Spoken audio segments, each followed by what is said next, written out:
Bad girl eats nails for breakfast. Bad girl doesn't cry in public. She's bad. Bad girl in trouble with teacher. Bad girl sad. Bad girl borderline. Bad girl teacher's pet in agri-science. Bad girl listens to rap music in civics. Bad girl love to read. Bad girl not all bad. Bad girl write poetry. And that, my friends, was the poet E. Bailey from Alabama giving you a little sample of her poetic work. Welcome to Provocative Conversations from Twice 5 Miles Radio. I'm your host, James Navé. We're lucky to have E. Bailey as our guest today on Twice 5 Miles Radio. She's going to be at the Leaf Poetry Slam in October, one of the competitors. I'm looking forward to watching her work on stage. Here's E. Bailey telling us how she got started in the Poetry Slam. I actually got started at Bards and Brews, which is a local slam in Birmingham, Alabama. It's hosted by the Birmingham Public Library. Way back in the day, oh my gosh, wait, how old am I? I'm 23. So 8 to 10 years ago, Birmingham Public Library had a separate slam for teenagers that was called Word Up. I had a really fantastic mentor named Matthew Lane, who was introduced to me by some mutual friend. He kind of took me under his poetry wing. Lived in a very small town. My population of my hometown right now is 950 people. So needless to say, there was not much opportunity for the arts there. But I was blessed to have such a circle of people. Matthew Lane quite literally would come drive an hour to my house, pick me up on a Friday after school, and take me to his house, where throughout the whole weekend, he would take me to slams and open mics and book signings and the library and just all these really fantastic opportunities to further my development of the arts. I guess I was 14 maybe when I got featured for the first time. See, because I was a spoken word poet for many, many years. Slam is my most recent avenue.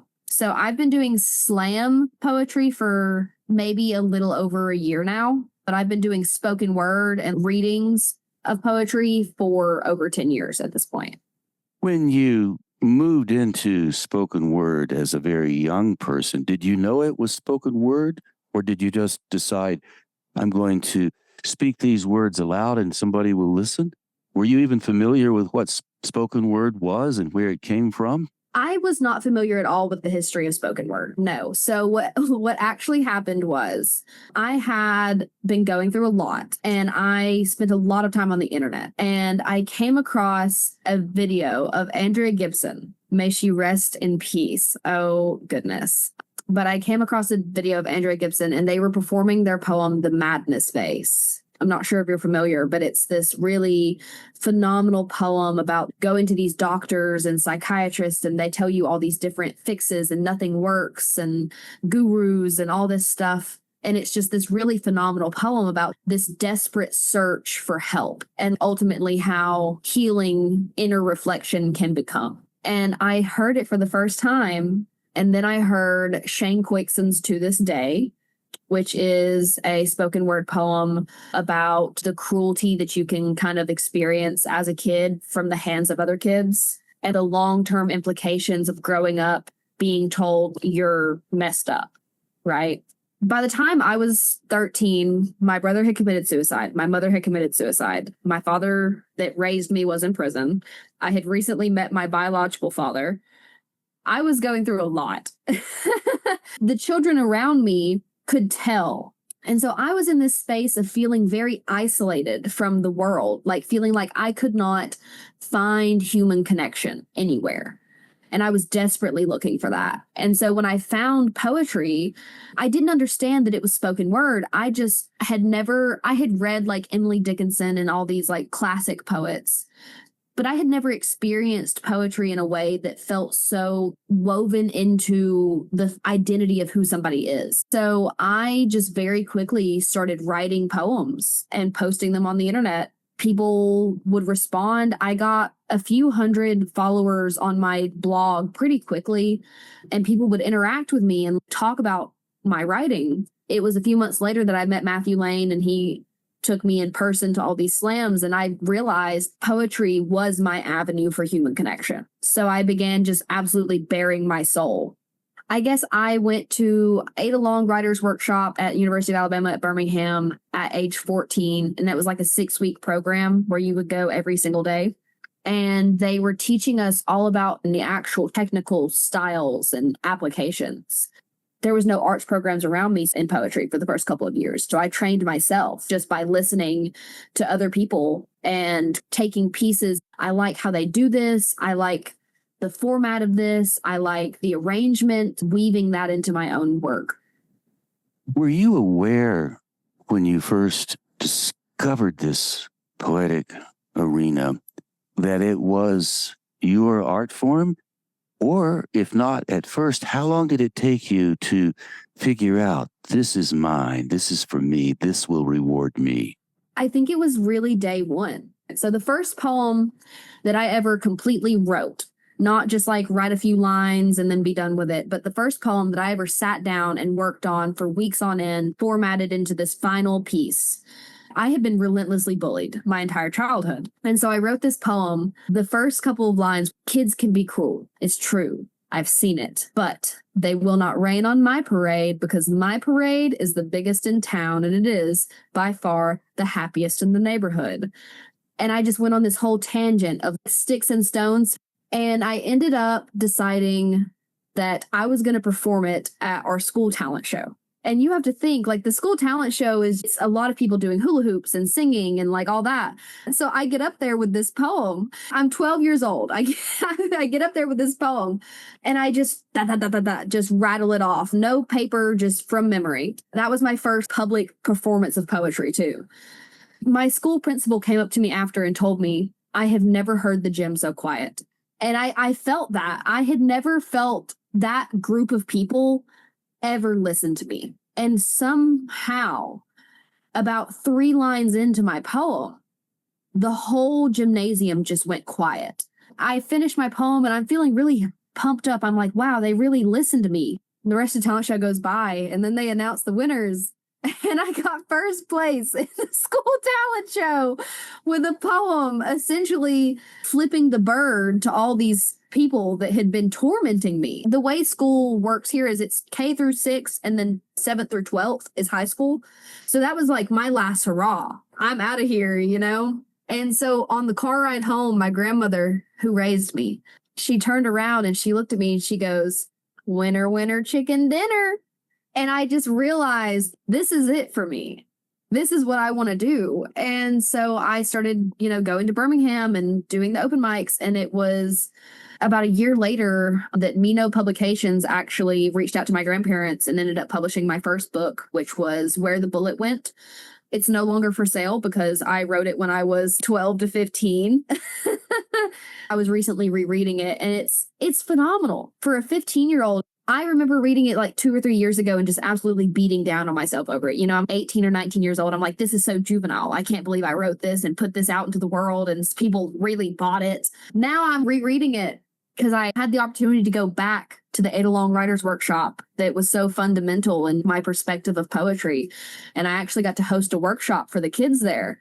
So I brought my book and I read them a few poems, and it was just crazy to see a group of teenagers connecting with what I had written at their age.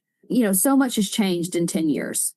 So much with the growth of technology and AI and everything that's happened in social politics, and it's so much has changed.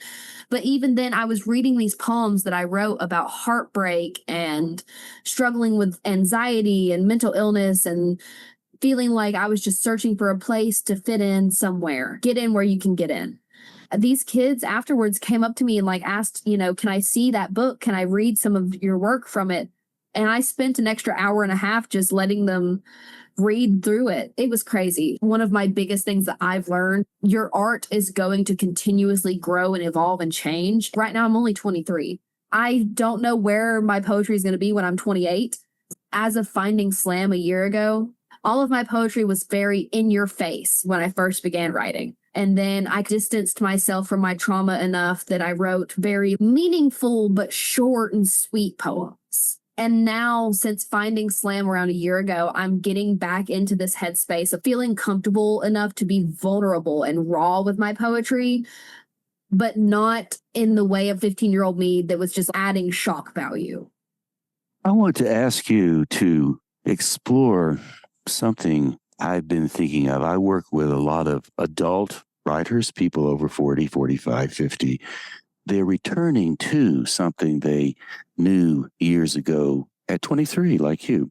They have a fair amount of resistance around, do I have the right to do this? Why me? Should I do this? Who am I to presume? That sort of thing. What I'm hearing from you, you didn't experience that. Can you reflect on why you think this fabulous art form of poetry embraced you as a deep love almost on the first day? So the thing about poetry and the people that you meet doing poetry, right, is that I feel like 85% of the people that you really interact with are such homey people. They're really ready to tell you what they know and embrace you and introduce you to people that they know and take you places that they love. And so I went from a life where I felt utterly rejected. I mean, just a complete outcast from my family, from the people around me, from my school, the entire ecosystem of my social life had completely rejected me. To be 13 and feel like you've been in the shadows for so many years, and then to find this one thing that when you do that thing, you're in the spotlight and people are listening to you. It's not just that you're in front of people, it's that they're genuinely hearing you and they're engaging with you. I think that's what really made me chase poetry. I feel like it called to me.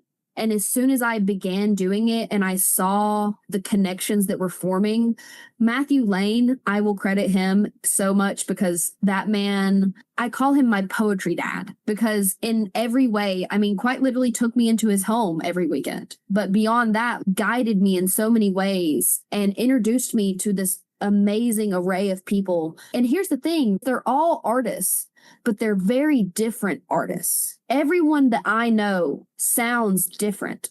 Matthew Lane, for instance, writes like these soulful poems about Southern hospitality and the heart of the South and the feelings here.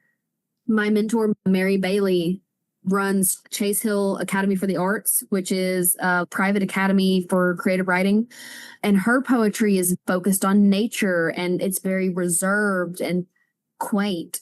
I saw that everyone was really accepted and loved for what they were producing. That drew me in because I love and have always loved to feel like I'm producing something and it's being taken in by the world and people are actually absorbing and interacting with it. I had been like sewing and making little doodads for years, but then to find this written art that I could just put everything from my brain into this one poem and it be 1 minute or 3 minutes or 10 minutes or however long. It felt like every time I wrote something, I was able to put a piece of myself in there and people saw me. Carrying this on a little bit further, you said, I've been chasing poetry. Would you talk more about what that means to you to chase poetry? I love the idea of chasing poetry. Do you ever catch it? Does it ever catch you? What happens when you chase poetry? It's just such an active idea. So I think poetry is ever changing, right? You can think of it a very like certain way and then wake up 2 days later and hear a poem and it completely changed everything. I feel like I was chasing poetry and I felt like I caught it, right? I felt like I caught it with my second book, A Living Thing. The National Federation of State Poetry Societies published it. It's just 10 poems. It's a short read. When it came out, I felt like I was at the top of my game. I felt like I was graduating from community college, going into my dream university on a full ride scholarship. And it was like the summer in between. It was my transition summer. And I was in Georgia releasing my book at the National Federation of State Poetry Society's Blackberry Peach Poetry Slam that they do every year. And I met GYE XP, who is just a killer slam poet.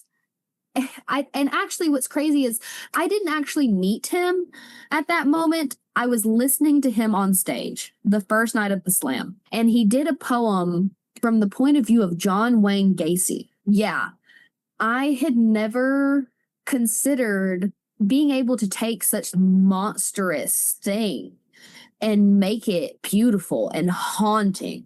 I mean, the poem is bone chilling, but he does it so well. And I think in that moment, I realized this is an ever changing art form. I'm going to meet people for the rest of my life that are going to change my perspective of what poetry is. And I don't think there is any catching it. I think you can grow with it. You're going to grow out of a certain pair of shoes. And at some point, you got to buy a new pair of shoes. You might transition from a pair of Nikes to a pair of Jordans. But at the end of the day, you're running the same race. I think most poets are trying to attain a lot of times this sense of control over their art. I mean, maybe it's kind of like a shroom trip. You just kind of have to let it take you where it takes you. And if you'll release that, I have found at least that when I relinquish that control, there are days I will spend 8 hours on YouTube listening to poets that I have never heard of before, from Right About Now, button poetry, just all of these different spaces. I'll be listening to a poem that I think has nothing to do with me, right? Perfect example, John Burke at Charm City Slam did a poem about firefighters and police officers. I have no strong feelings in that argument. Did I think that that poem was going to strike me? I thought it was going to be interesting. That's why I listened to it.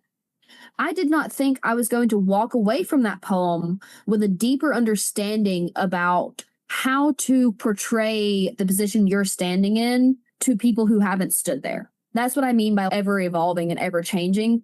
There's something to be taken from every event, something to be taken from every open mic, every slam, every minor competition.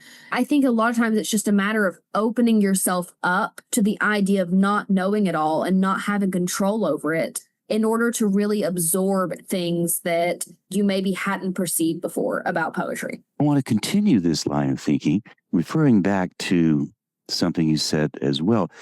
Doing poetry, you said, I'm doing poetry. And of course, a lot of people I talk to in the world of folks who are returning to this, they say, I want to write poetry. You are saying, when you do poetry, build that out some more as well. It's similar to chasing, but doing poetry is also dramatically active in a way that writing poetry just doesn't quite catch up with. In my experience, when I'm creating a poem, I don't think I'm just writing it. I'm combing through pieces of my brain to find memories and thoughts that click together. And then I'm putting those together and I'm thinking, okay, well, what does this resemble? What does this remind me of? What are some things that are like this in the world? When I'm creating a poem, for me, it's this really intricate process that involves, I don't know, I'm Googling, I'm looking at dictionaries, I'm looking at thesauruses, I'm combing through my own brain, I'm showing it to people and getting feedback. It's this whole process for me that I would say goes well beyond just writing. You know, before you even get to the aspect of memorization and performance, which I'm still working on, it was crazy. I went into Southern Fried thinking this is going to be really cool. And I came out of it with the resounding feedback that my writing is phenomenal. My performance is not there. And I think that is part of why, like, now I'm leaning into this doing poetry, right? Because the more that you open yourself up to the fact that it is a process and there are so many components to it, I feel like the poem comes to life more. It's not just a poem, it's a living thing. That was what my book felt like to me. That's what really started the process of doing poetry for me. I stopped writing completely for 3 or 4 years. From, I would say, the end of 10th grade until I started college at 20 years old, I didn't write anything. And then when I started college, I decided, okay, I'm going back to school because I had dropped out of high school. In the first week of 11th grade, I dropped out. So I said, well, I'm going back to school. Let me reconnect with who I was. So I bought a clarinet and started doing band. I started writing poetry again. I just really fed into the pieces of myself that I had cut off and let decay. When I wrote A Living Thing and I was going through all the poems I had written throughout college and deciding which ones felt like the most poignant, I've got 10 poems. Let's really hit every mark we can.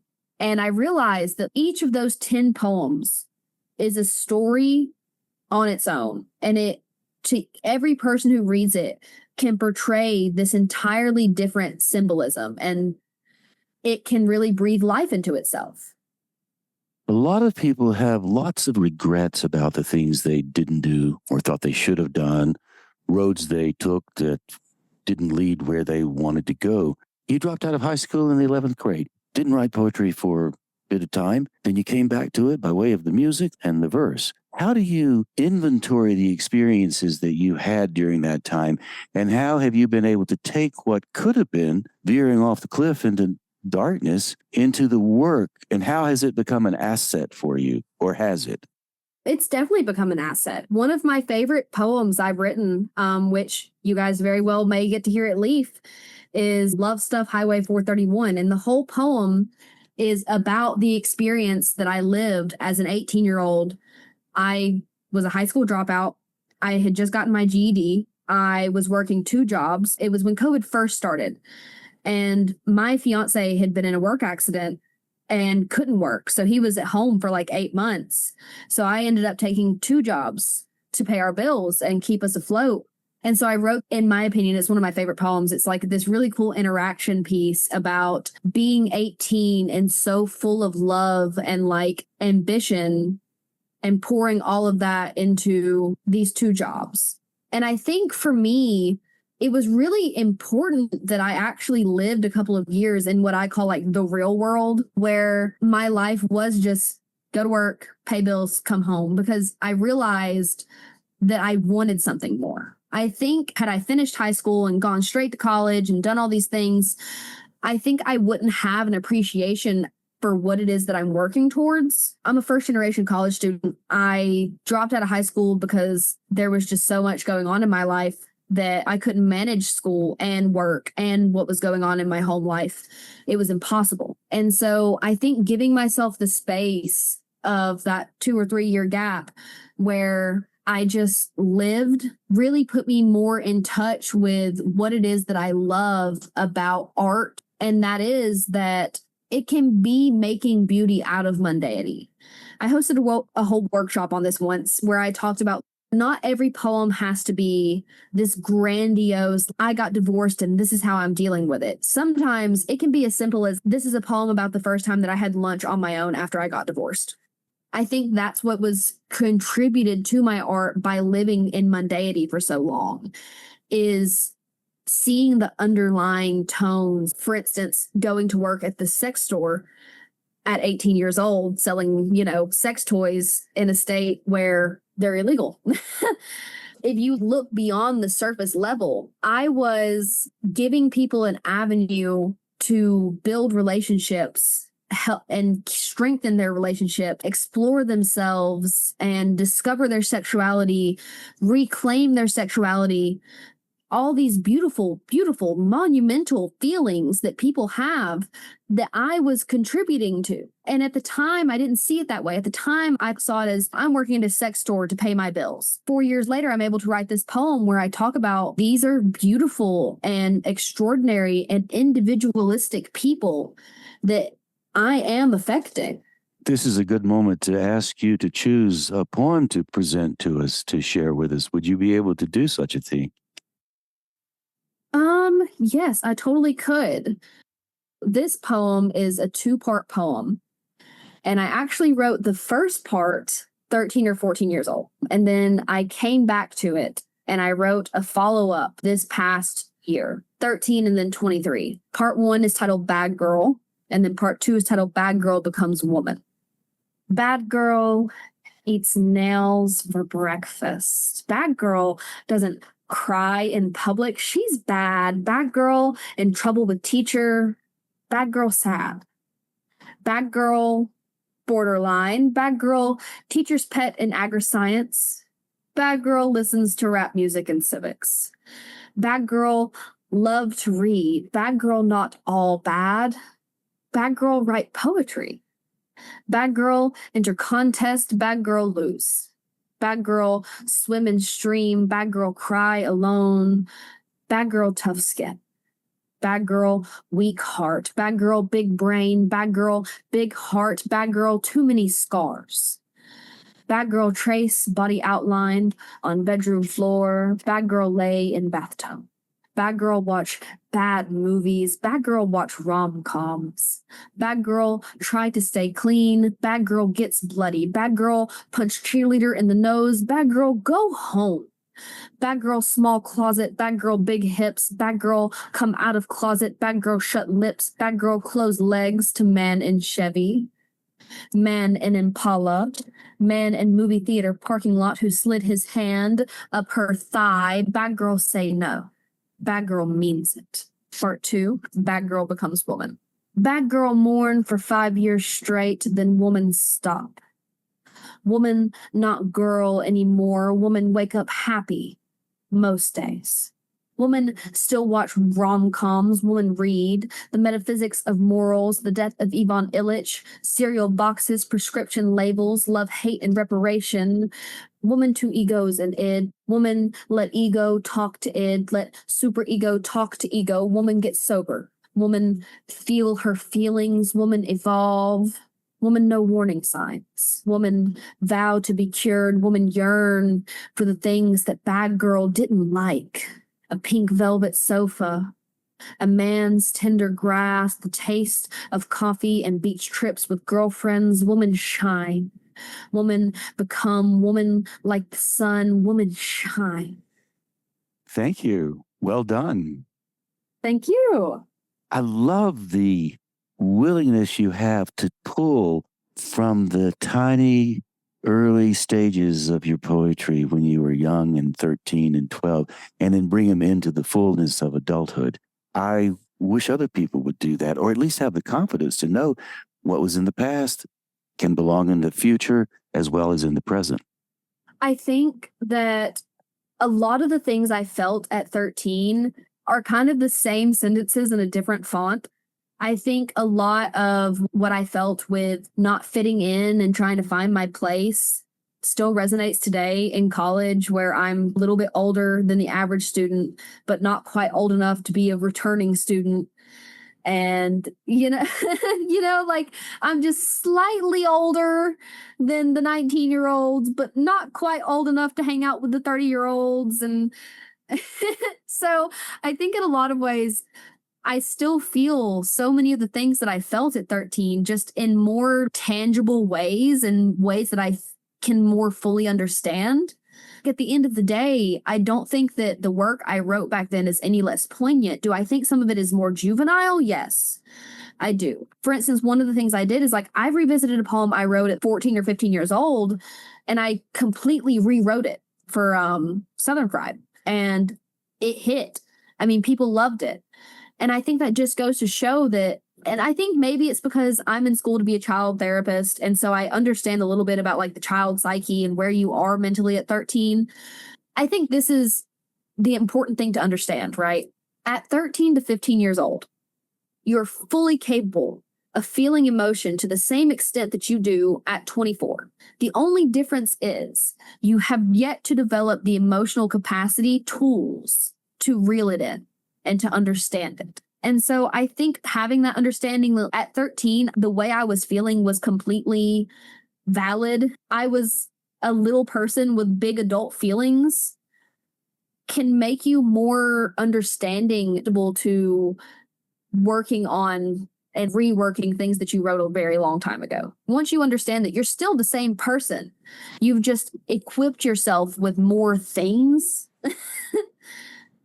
It sounds like the craft of poetry, the community, became a place you could turn to when you were younger to help you understand not fully what adults understand, but give you some guidance that you might not have otherwise had. I truly believe it did. That was the other cool thing is I was so young that I was going and doing things like Word Up with all the other teenagers, and I was doing the A-Long workshop with all the other teenagers. I was definitely interacting with other people my age doing poetry. Also, Glenwood Herbs was giving me an X on the back of my hand so that I could go perform at his bar. Bards and Brews was giving me special entrance to an 18+ event just because they had read my work and they really loved it. I think that being around older people that were doing this, one of the most fundamentally things that changed me to my core was Andrea Gibson actually came to Birmingham and did a show. And some friends of mine emailed her months before she came, and they told her who I was, and they sent her some samples of my work. And I'm sitting in the crowd, and it's the last little bit of the show, and Andrea Gibson goes, "Is Emily here?" And I didn't know what to do. And I just slowly raised my hand, and she goes, "Is there a poem that you would like to hear?" And I said, "The Madness Face." And after her show, that woman stayed back to sign books. And after she signed my books, they said to me, "Would you like to stay and speak to me when I'm done doing what I'm doing?" And we went backstage and we spoke at length. I mean, probably an hour. I don't know that there's anything they specifically said to me, but to be in the presence of a queer poet that was, roommates with some of the people I looked up to the most, like Buddy Wakefield and her were roommates for years. And that's one of the other artists that I've always looked up to. And so to be in the presence of this quote unquote great and see how attainable it really was. I wouldn't say to do this for a living because that's not my goal. Poetry for a living is not my goal. But to be able to pour all of what you have and what you want to give into it and to be received for that. I realized at a young age, like there was a path for me to do that. And it wasn't so far out of my reach. College felt impossible. College, it was like nobody in my family's ever been to college. I don't really know anyone who's been to college. I don't have the money for college. College is never going to happen for me. But for some reason, from the very beginning with poetry, I just felt like one day it's going to pan out. I love this idea of I'm not going to do poetry for a living. You are doing poetry for a life, which is a very different concept, much, much more rewarding, that will lead you to getting poetry gigs that will pay you and supplement your living. Exactly. The supplemental income for poetry is fantastic. Don't get me wrong. But I think the benefit also to having the mindset that I have, okay, well, I'm going to be a therapist. That's going to be what it is. It'll be rewarding, and that's going to be my income. Also enables you to like take gigs that are going to put you in the hole, but just because you enjoy them. Like I'm driving 8 hours to come to Leaf. So even if I crash on Jerry's floor of our hotel room, I'm still going in the hole ultimately, unless I win. Do I care? No. If I want to win, I want to win because I want to win. I'm not even in this to win. I'm in this to learn. I'm in this to grow. Wouldn't you say? I bet you will. This is a leading question. Learning is winning. Exactly. Yeah. I think walking away from any event with more than what you came there with is a win. I don't think I have to be the final person on stage at the end of the night to walk away from it feeling like I got what I came there for. Southern Fried, I finished 30 out of 32 participants in the Indies at Southern Fried. And you know what? That whole slam sent me home with more to work on and learn from than I have gathered in the last 3 years of sitting at my house and doing it on the internet. Before we go on to just a quick reference to the folks who listening out there listening, a poetry slam is competitive poetry judged like a diving match. The MC chooses 5 members of the audience to judge the poems 0 to 10 with a high score and a low score throughout the top 5 judges. The scores can run from 4.3 to 9.9 or a 10. And you drop the high score, you drop the low score, you keep the middle 3, you add those together, and you come up with something between 0 and 30. And whoever has the high score at the end of the evening wins, theoretically speaking. But Emily, as you pointed out, you came in toward the end of the pack at the Southern Fried Poetry competition, and you walked away feeling like a winner. What makes the Poetry Slam community so vital? People report constantly they win because the community is supportive. They win because the community is open. They win because the community is democratic and welcomes people in to speak on the mic and say what they feel is necessary to say with very, very few restrictions. This is my biggest takeaway from Southern Fried. My ultimate teetotal biggest thing that I learned is to stop holding myself back. I did not do a poem until the final night of the competition. After telling myself I was going to do it as my first poem, and then telling myself, okay, well, I didn't do it as my first one because I wanted them to take me seriously, so I'll do it for my second night. And then I walked in the second night, and one of my judges had a small child. And I was like, oh, I can't do this poem. She's a mom. It's a poem about working at a sex store. I can't do this poem. I don't want to offend her. She's got her kid with her. And then the last night of the slam, I finally did the poem. And I walked away. I was getting high fives. People were hooting and hollering. I had a better reception to that poem than I did anything else that I performed throughout the whole festival. And so what I learned is, and it's so funny because Nathan Wallace told me, you just do it. I don't know why you're second guessing it. You just have to do the poem. That's what I really have cemented into my brain now is just do the poem. I'm working on my leaf set right now. And it's like, oh, well, I don't know if this is the right crowd. I don't know if this is going to be understood. I don't know if this is going to translate well. I had to stop myself and kind of hear Nathan Wallace's voice in my head. And I said, just do what you want to do. Do what you love. And the people who understand will understand. And it will be received by those who are meant to receive it. And if they're not, chalk it to the game. You're never going to hit 100%. Well, who does? Exactly. You're preparing for the Leaf Poetry Slam. Again, for people who are listening out there, the Leaf Poetry Slam is part of the Leaf Global Arts Fall Festival. I have had the privilege of running the Leaf Poetry Slam since the beginning. It started because Asheville was the center of gravity for the Poetry Slam early days. 1992, 93, 94, 95, Asheville's team won the National Poetry Slam Championship in Ann Arbor. They came in first place. I was on the 94 Poetry Slam team in Asheville. We came in fourth place.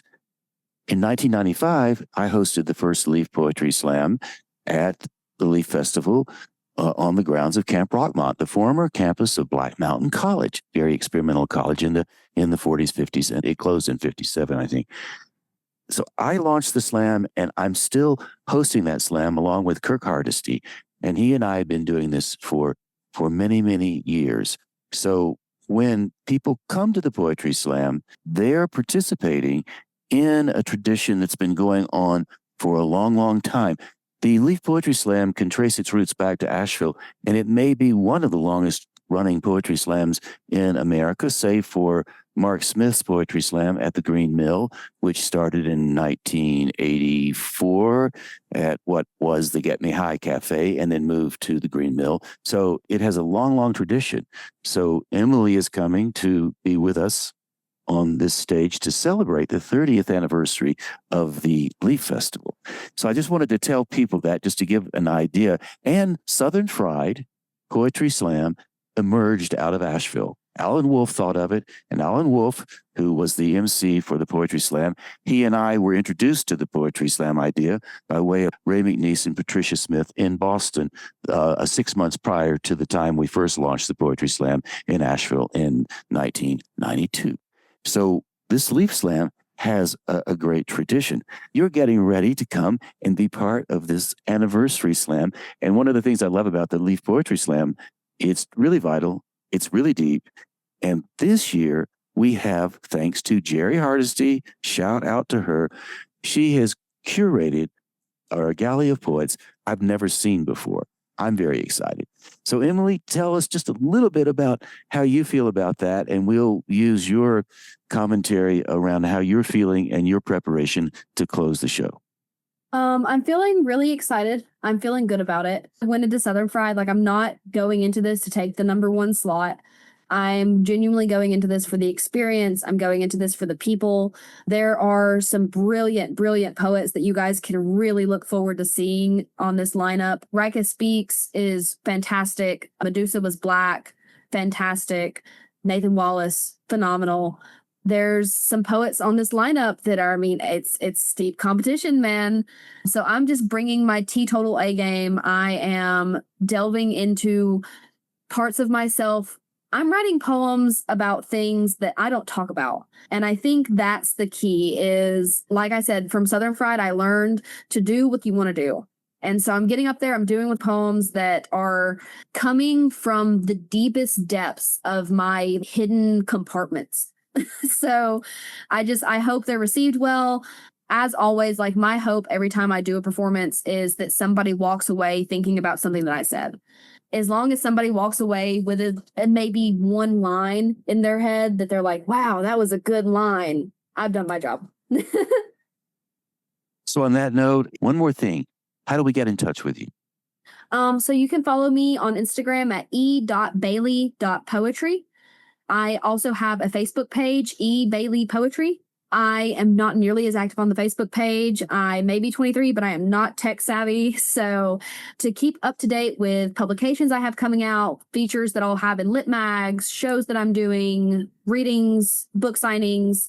Also find my book on Amazon, A Living Thing by E. Elizabeth Bailey. If you buy it, leave a review. They help a lot. But yeah, mostly Instagram. So e.bailey.poetry on Instagram. Okay, E. Bailey, thank you so much for being on Twice 5 Miles Radio. Thank you so much for having me.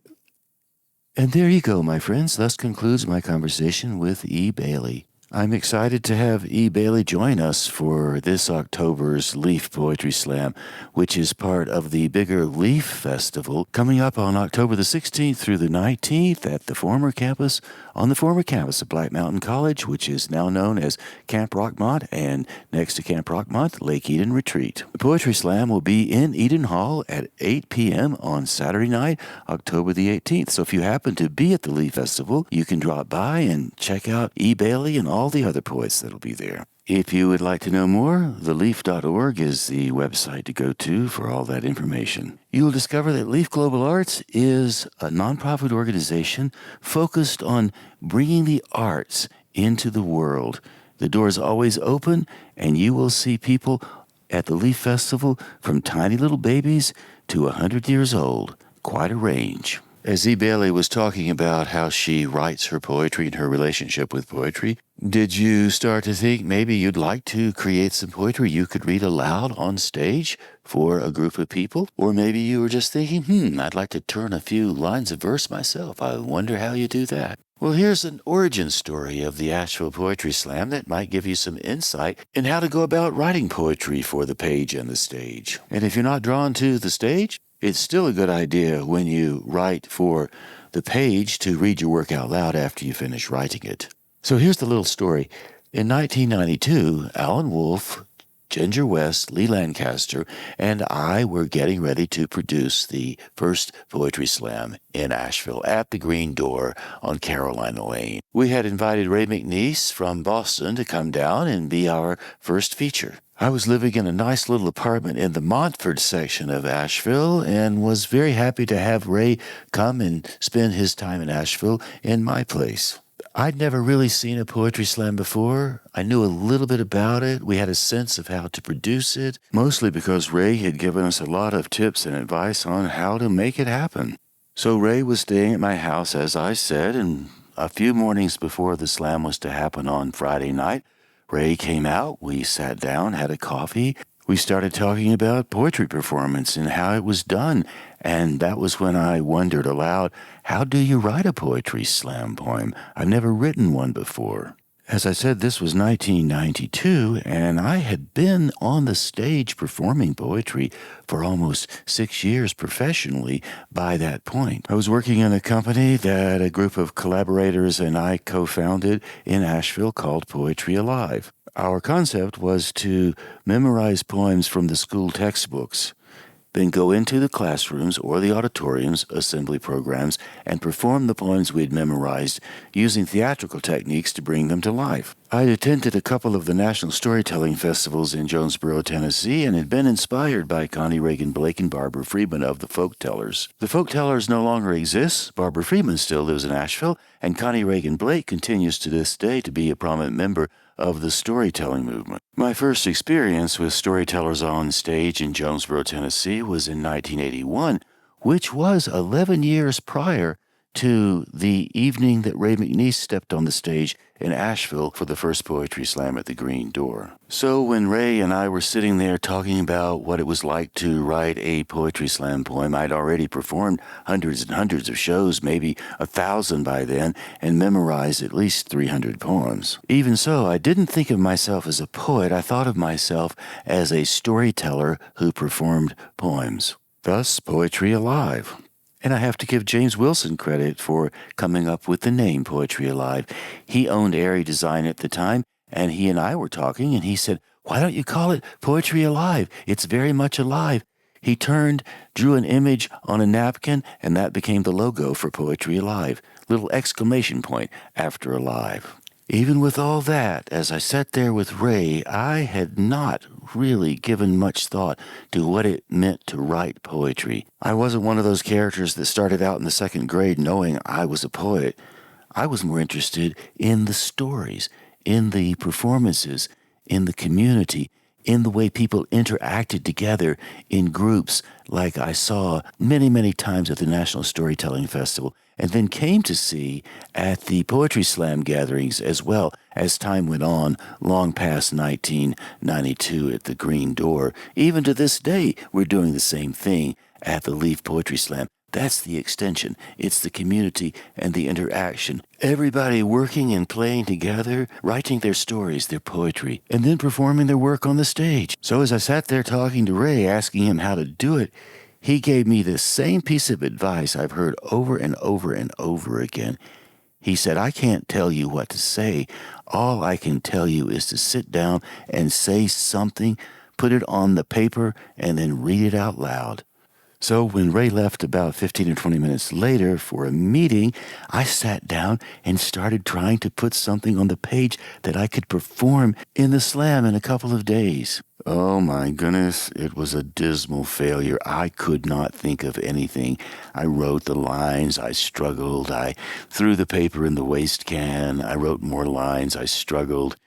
I was doing what you see in the movies, the frustrated writer.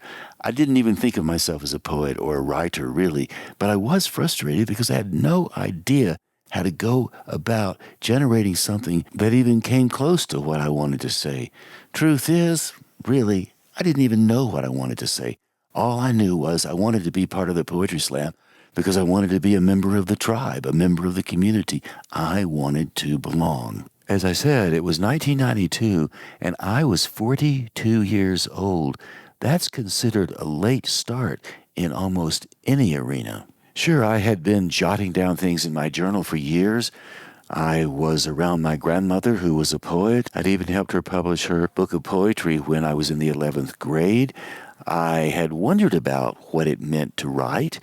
I'd even been drawn to the storytellers and to the spoken word presentations of other people's poems, but I'd never written anything. I'd never set the intention to put this down on paper. I'm going to try to say something that comes out of me, that is part of me, that is my voice on the page and on the stage. I was hiding, being a shadow artist, as Julia Cameron says in The Artist Way, doing everybody else's work but mine. You may find this story to be similar to your story. I don't know. I don't know you.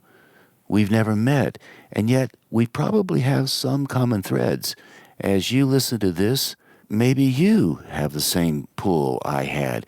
Maybe you don't know how to go about this. Maybe you can take Ray's advice and apply it to your own life. I'm also thinking in 2001 through 2003, when I went to Vermont College to get an MFA in writing, I did carry on. I became interested and curious, and that curiosity and that interest has never waned. I went to my first professor, the one who was going to work with me for an entire semester around poetry. His name was Jack Myers. Jack's now gone on to poetry heaven or wherever you go after you leave this earth. And I said, Jack, I'm just beginning my MFA. What do I do? How do I write poetry? It was the same question I asked Ray McNeese, and sure enough, it's the same question I asked Pam Camphor when I was in the 12th grade, and I'd taken her to a movie, and we were sipping some sodas afterwards, and I asked Pam, how do you write? What's that like? So I'd been asking that question all along. So when I asked Jack the question, I was 51 years old. I said to Jack, how do you do it? He was smoking a cigarette, and he had a glass of bourbon. It was about as classic as you can get. And Jack said, well, I don't know, can't really tell you exactly how to write. He swirled his bourbon and took a drag off his cigarette. He said, well, I'll tell you what. Here's what you do. You go down deep into the swamp of your psychology. You wallow around until you find something. And then when you find it, you just come back up and you write about it. That's how it's done. That's essentially what Ray McNeese said. I wanted to write a slam poet instantly and go on the stage and have it all ready to go and instant right there, like instant oatmeal or something. What I've come to learn, writing is a slow process in the most beautiful way slow can be, like a season, the gardens growing in the season, like life itself, aging. You don't grow old instantly. It takes a long time to do it, and yet when you arrive at the time when the years have passed, you look back and you think, oh my goodness, how quick they went. So if you're thinking about taking up the craft of writing, or the craft of anything for that matter, keep in mind that now is always the right time to begin anything. It's never too late. So I did write a few things down on pieces of paper, and then at the slam, I was too insecure about what I wrote. So when my turn came, I stood up on the stage, and instead of reading what I wrote, I improvised a poem, which wasn't all that hard because I'd been performing for school students for quite a while, and an improvisation is part of what you have to do in front of a large group of students. So I looked out at the audience at the green door and held my hand up high as if I was grabbing an invisible zipper in the air, and I walked across the stage and said, have you ever unzipped the air like this? Reached down and pulled the zipper back like this.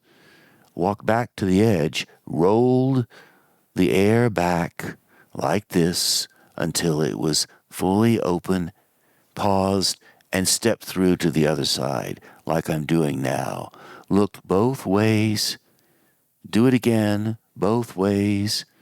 Take a deep breath, turn around, walk back through, zip the air back up, and leave. And that was my piece. It actually went over fairly well. Obviously, I still remember the concept. But I will tell you, my friends, improving a poem about unzipping the air is very different than sitting down and devoting day after day, and in fact devoting your life to learning the craft of writing, poetry, or the craft of doing anything else for that matter. As I said, I started rather late in life, unlike E. Bailey, who started very early in life. Even so, E. Bailey and I have a great deal in common. And what we most especially have in common, we love the idea of what language can do for us personally, as well as how it can contribute meaning to the world in general. And what I'd like to do now is conclude with a little writing prompt to get you started if you're so inclined.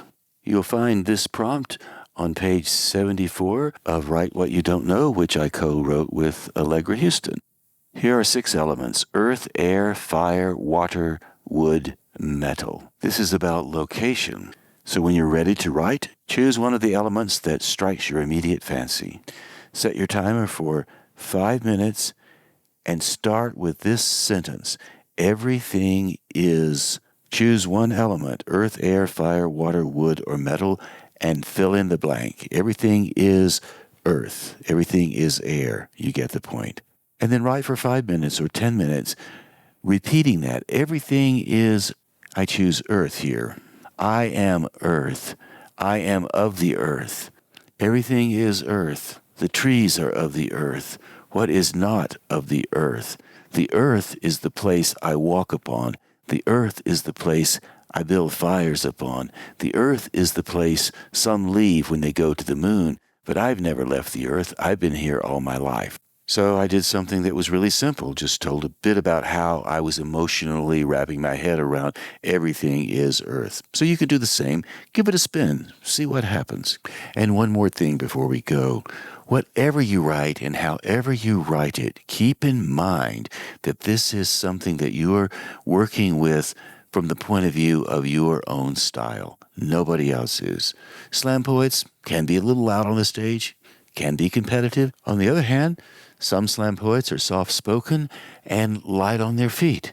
Either way works. It's all about style, all about making those artistic choices on your own. Just keep in mind, it's your art. You can do what you want. And on that note, I'd like to say thanks so much for tuning in and listening to The Provocative Conversation E. Bailey and I had on Twice 5 Miles Radio. This show always airs on WPVM-FM in Asheville and Cultural Energy Radio FM in Taos every weekend.